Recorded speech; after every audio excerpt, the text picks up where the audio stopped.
Caterpillars is a Montessori preschool. And then I established my school back in 2017. I call it Little Caterpillars because, as you know, caterpillars, when they come to us, they are very like a baby under our wings, under our care. After a few years, they will turn into a beautiful butterfly. They are all ready to fly out to the big school.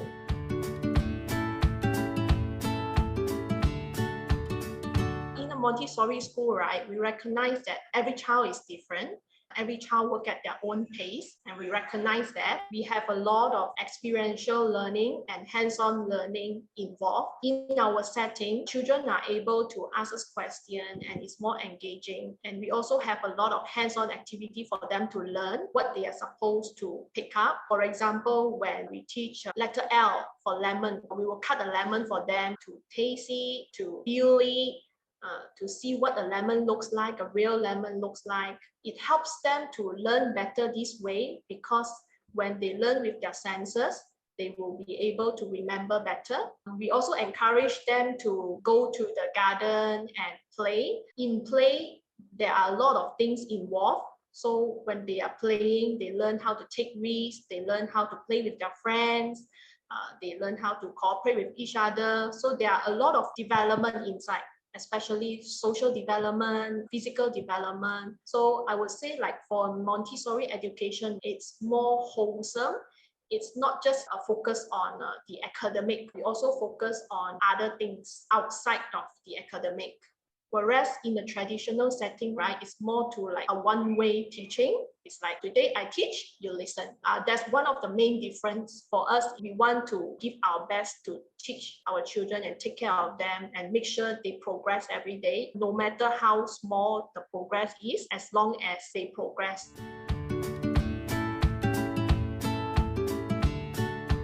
Before I started Little Caterpillars, I was a CPA and I was a tax consultant in one of the big 4 audit firms.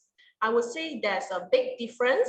I wouldn't call myself an entrepreneur because I work because of my passion. So I prefer to put myself as a teacher. I started learning about early education when I had my first baby. When I was pregnant, I read a lot of books about early childhood. And then from then, I slowly developed, because I also want to spend more time with my son. That's why I thought of being a teacher, because being a teacher, I could balance my time for work and also family.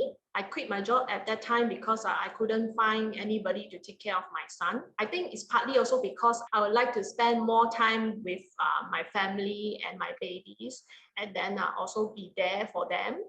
So at that moment, I decided to resign my job. And then from then on, I slowly developed my passion for teaching as well. As I teach my son, I learn a lot of things. It's not just my son learning from me. I also learn from him as and when he grows, and we grow together.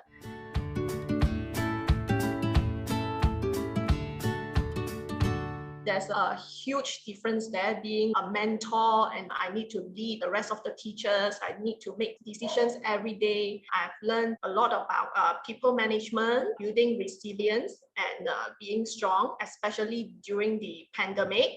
When the pandemic hit us, it's like overnight, our things collapse all of a sudden.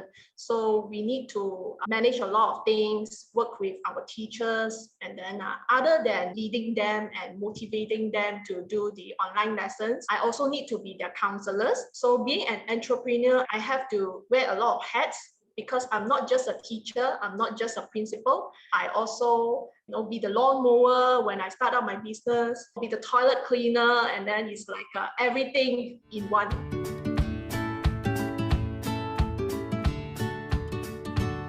Pandemic has hit us badly. That's why it's also one of our main challenge. We need to move our things online abruptly when MCO1 hit us. Moving online is not easy because there are a lot of work that need to be done. We also need to manage the expectation of teachers, our parents. When MCO hit us, right, all the teachers came to me and then they asked me, Teacher Felicia, how is it possible to do online lessons when we are managing, like we are teaching 2-year-old kids, 3-year-old? How are they going to sit in front of the screen and listen to us. For the early childhood education, we still need people to manage children. Most of our time, our needs are like teaching the younger children, and we need somebody like a human, a real human, to be there to monitor and teach them. It's really challenging and difficult, but then I would say with a willing heart, right, everything is possible.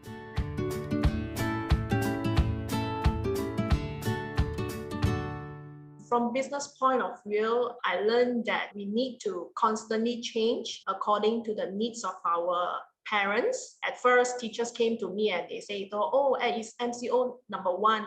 And then the government says that schools are all closed and parents need to continue to pay the schools. Without the schools offering any services, how can it be, right? So at that moment, I decided straight on that we need to offer online education. That's the time where we tell the teachers to quickly move the learning materials to online materials, and there are so many things to be done at that time.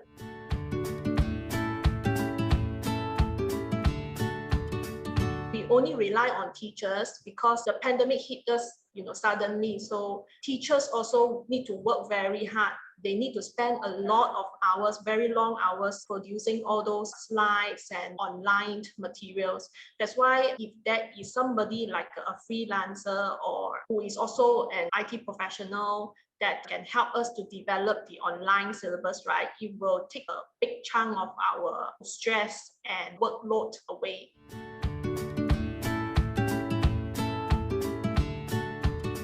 I think it's possible, especially like web designers, or we need people to help to create our logos, especially for now, right? When we are moving a lot of things online, we also need somebody to help us to do all these. And then freelancer, I would say the cost might not be as high. We need IT specialists, IT professionals to help us to develop the online system. It would be a great help.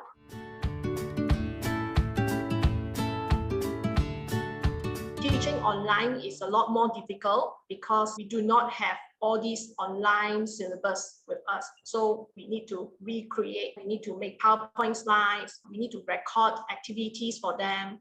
So moving things online, we are not just teachers, we also need to be great actors. We have to learn IT skills like how to make animations to help our children to stay put and not run away. I would also like to say thank you to all our teachers for their hard work and the dedication. Also our parents, because they are so supportive, they do help us to sit next to the children so that children will focus with the online learning. I'm thankful for that. We wouldn't move that far without their help because we are a team when it comes to online learning. The parents, teachers, and children.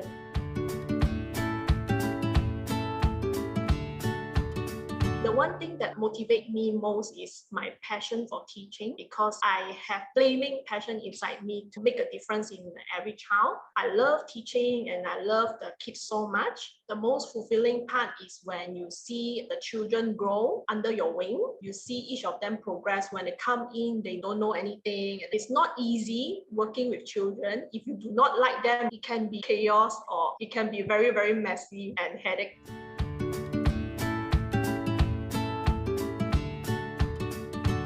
Say be kind, because in times of these, right, a lot of people, they are facing difficulties, they are having a lot of challenges. The one thing that I think of is be a little kinder to everyone, because kindness is a language that even the deaf can hear and the blind can see.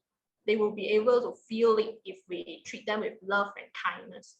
My purpose is to make a difference in every child's life.